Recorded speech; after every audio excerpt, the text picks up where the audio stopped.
Shalom Berajá, vamos a continuar con la historia de los hebreos en Cuba. Y seguimos en diciembre de 1929 con una última cuestión de humorismo de aquella época, costumbrismo. Y después vamos a pasar a un artículo editorial ya de enero de 1930 de Fyodor Balbe sobre un periplo que hizo en viajes precisamente en América y sus impresiones al respecto de cómo se comportaba la inmigración de Yehudí en distintos lugares en aquella época. La primera cuestión de humorismo dice cosas que resaltan de diciembre de 1929. Primero, las libras esterlinas que recibió Billman, que se volvió multimillonario y por esta razón come churros con chocolate. Segundo, el empeño de Moisés Bear en firmar como subdirector. Tercero, el caminadito de José Amón Elí. Tercero, el nuevo cliché social de cronista social Vitalio Mitrani. Cuarto, el chalequito color cucaracha vieja de Víctor Mitrani. Bocaditos de la época. Yo sé mucha literatura y si quiero puedo enseñarles. Raigol creyéndose catedrático del instituto. Yo aspiro a ser un gran orador y tumbar a todos. Castiel haciendo castillo en el área. La película de Broadway no sirve para nada. Lástima mis ahorros que los gasté. Catariba soñando con 2 pesetas. Yo no puedo, que no y no. Víctor Mitrani negándose a ser escritor. Yo no soy feo, sino lindo, bonito y hermoso. José Amón, sucesor de Valentino, dirigiéndose a las niñas bien. En el juicio literario nos pusieron a los toritos. Billman creyéndose más literato que Shakespeare. Ah, es el filósofo Pérez.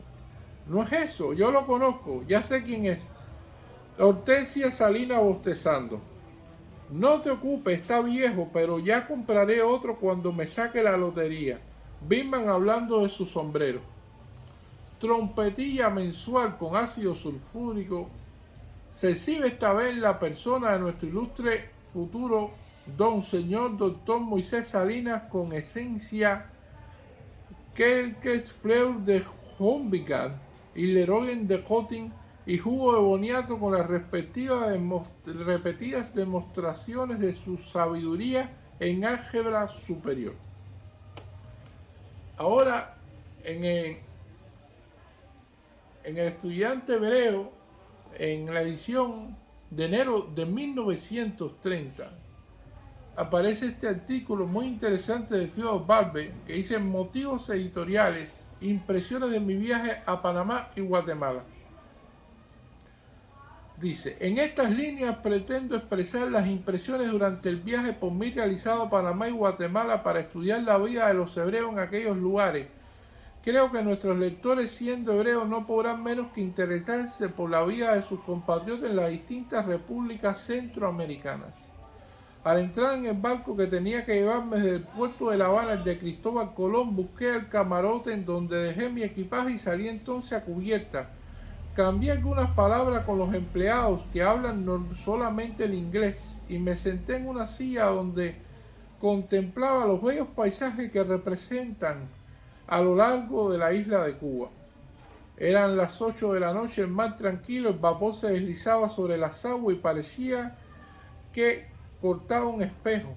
No sé si fue la tranquilidad que había a bordo o el aire del mar lo que me adormeció. Y delante de mis ojos empezaron a desfilar como en un cinematógrafo los tiempos pasados. Vi las masas judías en los pueblecitos de Rusia, Polonia, sangrando bajo el látigo de las guerras y revoluciones. Vi las masas judías, hombres, mujeres y niños esperando los trenes para irse lejos, lejos de aquellos pueblos en donde nacieron. ¿Pero a dónde? Tenía esta masa algún punto en donde parar. ¿Tenía esta masa alguna esperanza en encontrar pueblos en donde pudieran establecer su vida normal? No. Salieron de sus pueblos bajo una música ensordecedora de bombas y ametralladoras, dejando las tumbas de sus abuelos y dejaron sus bienes. Vi estas masas después en las cuarentenas. Vi estas masas en los puertos de Francia, Alemania, etc. Las vi en los barcos en la tercera clase que nos llevaba a los distintos lugares del norte, del sur y Centroamérica. Y estaba tan emocionado con los cuadros que se presentaban ante mis ojos que empecé a hablar pareciéndome que hablaba a ellos. Cuando me desperté, un hombre que estaba al lado mío me preguntó: ¿usted es hebreo? Sí, señor. ¿Y usted? Yo, contestó el hombre, soy hebreo, de Polonia. Voy a Guatemala. En la tercera clase, y al oír palabras en hebreo, subí para ver, porque solo estamos 2 hebreos en la tercera clase. Yo a mi vez le conté que iba a estudiar la situación de los hebreos en Panamá y Guatemala. Y entonces él empezó a contarme la historia vieja, pero siempre nueva, de los sufrimientos de nuestros hermanos de la Polonia, del hambre y de la miseria que pasan nuestros hermanos por aquellos lugares, de la injusticia que tienen que aguantar bajo el látigo, de la situación que atraviesan allá. Yo, un joven de 23 años, me dijo, estaba estudiando, pensaba seguir mi carrera, pensaba estudiar y ser útil al país de mi nacimiento, pero el antisemitismo y el malestar económico me obligaron a emigrar. El mar tranquilo, las estrellas brillaban, parecía que la tranquilidad reinaba en todas las partes del mundo. Los únicos intranquilos éramos los judíos que nos movemos de parte a parte. ¿Será nuestro destino emigrar siempre? Y si lo es, ¿hasta cuándo? ¿Hasta cuándo tendremos que levantar nuestras vidas y comenzarlas de nuevo? El reloj marcaba las 12 y me fui a mi dormitorio, no siendo mi objeto el contarle las impresiones de mi viaje. Voy desde este momento al punto de mi tema. Sábado a las 4 de la tarde el vapor llegaba al puerto de Cristóbal Colón, una ciudad pequeña. Al atravesar las calles de esta buscando algún hebreo me pareció que sería inútil puesto que no encontraba ninguno. Pero al otro día había un hebreo procedente de Rusia que hizo de Cicerón llevándome donde estaban situados los hebreos de la ciudad.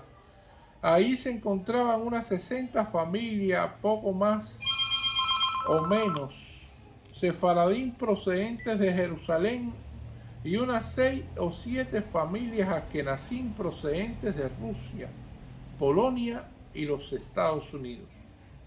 Esta colonia hebrea tiene 2 templos, un templo sefaradín con su rabino y otro templo muy curioso e interesante, por cierto, y al cual pertenecen los hebreos procedentes de Portugal.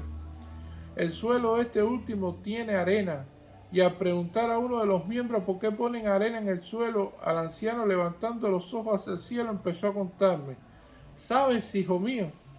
En los tiempos de la Inquisición en España, muchos de nuestros hermanos no fueron lo suficientemente fuertes para dejarse quemar en el auto de fe por la nación y religión judía y se bautizaban, pero siempre quedaron judíos y al querer celebrar misas religiosas, hicieron sus templos en los subterráneos y temiendo que los inquisidores oyeran sus pasos o encontraran los subterráneos, pusieron una arena muy fina en el suelo para evitar el ruido de sus pasos y tapar al mismo tiempo las huellas. Recordando aquellos tiempos, el anciano se cayó y la tristeza que llenaba todo el templo me invadió a mí también, pareciéndome que estaba en aquellos subterráneos viendo a los marranos.